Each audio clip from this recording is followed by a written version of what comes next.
Hi, my name is Crystal and I'm an ergonomist with Alter Ergo. Today I'm going to be talking to you about ergonomics as they relate to caregivers and parents for young children.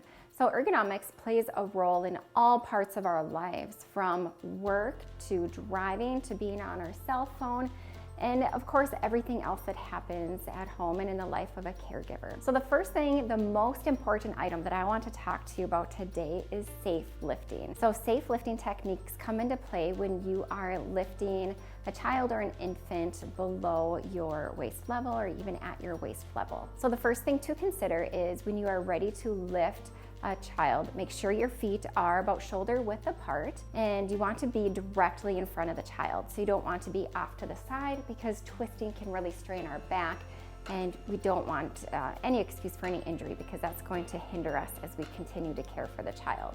So feet straight in front of you, have your hips facing the child, your head facing the child, even your shoulders too. Have your feet shoulder width apart, and then you'll be squatting down to the level of the child and squat with your legs. Do not bend at your hips. So any forward bend at your hips causes additional strain as well, which we also want to avoid. So then you squat down, you pick the child up, and then you keep that child close to your body. So even before you stand up, you want to make sure that the child is snug to your body, because any weight that is away from your body transfers as a heavier item. So more weight makes it more difficult for your body to sustain that position. So once you feel comfortable with these safe lifting techniques, incorporate them through all parts of your day, whether you're lifting up maybe a Kleenex from the floor or maybe some toys, light or heavy items, all should be incorporated into the safe lifting techniques. With safe lifting, the other item that is incorporated with that is holding and carrying. So holding a baby or a child can be a strenuous activity as well because of the weight that's sustained throughout your arms. So make sure you vary the positions for how you hold the baby. There are different ways to hold the baby, from being on your hip, being on your shoulder, and then changing from one side to the other. Try not to always carry the child or the baby always in the same hand. Alternate between your left and your right hand. And then when you're feeding a baby, whether it's nursing or bottle feeding, you want to alternate the holds between your left and right. You can always alternate your positions as well, so you don't have to maintain the same hold each and every time. When you are feeding the baby, make sure you have good supports under your arms, so your arms and your upper shoulders don't have to work so hard to help to support that baby. Also make sure of your neck positioning. You don't want to be having a forward neck position frequently while you're looking at their cute little face.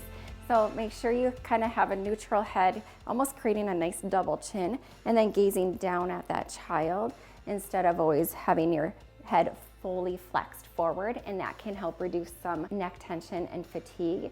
If you do get the opportunity and you feel it's safe, make sure you just relax your head back against a chair or a headrest to allow those neck muscles to take a break while gazing down at your child to keep them safe as well. With safe lifting and carrying, you also want to make sure that you are in a good position for transferring the baby to other areas. So this includes transferring the baby or the child to a crib if it's safe to have the baby at the highest level. So if they're not rolling, if they're not sitting up, then you can have your crib set to the highest level, and that will reduce how much forward bend and how much extended reaching you are doing.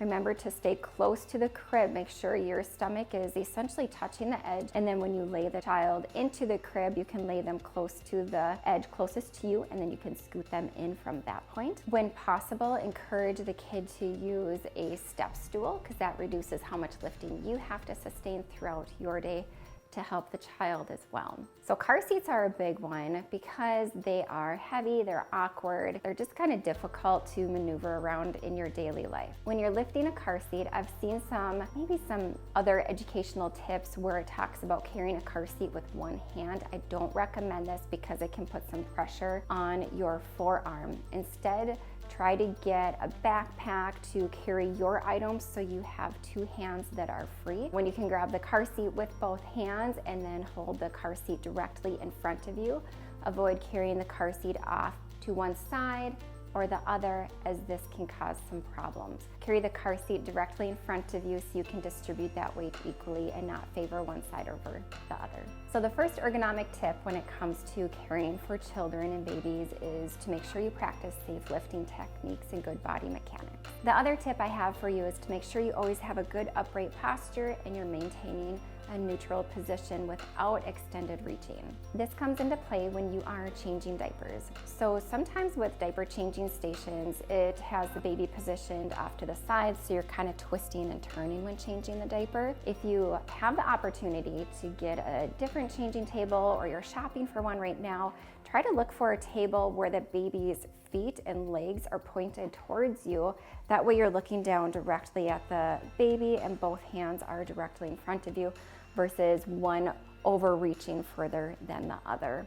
If you're on the floor level, same thing. Try to change the baby's diaper, or the child's diaper for that matter, where the baby's feet are facing you. When you're buckling the infant into an infant car seat, same rules apply. Have the feet facing you and squat down to the level of the child so you avoid that forward bend at your waist. Squat down so your feet are directly in front of you and your shoulders are facing the car seat. When you load the car seat into a vehicle, make sure you get as close to the seat as possible. So again, we're avoiding that extended reach. When you're pushing a stroller, be mindful of where the handle is placed. So if we rest our shoulders down and back, our elbows down by our sides, and the way we move our hands in this area, this is called our comfort zone. Some people call it the safe zone. Depending on which ergonomist you talk to, there are many different terms we use for this zone right in here.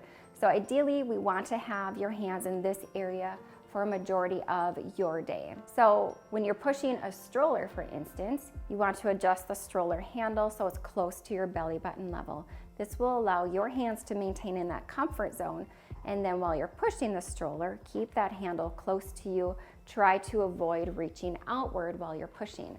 Same rules apply for when you're shopping at the grocery store and pushing a shopping cart, or even mowing the lawn too. Keep everything close to you and avoid that extended forward reach with the forward bend. When you are giving your child a bath or getting them cleaned up at the end of the day, make sure you have nice padding under your knees if you're at the floor level.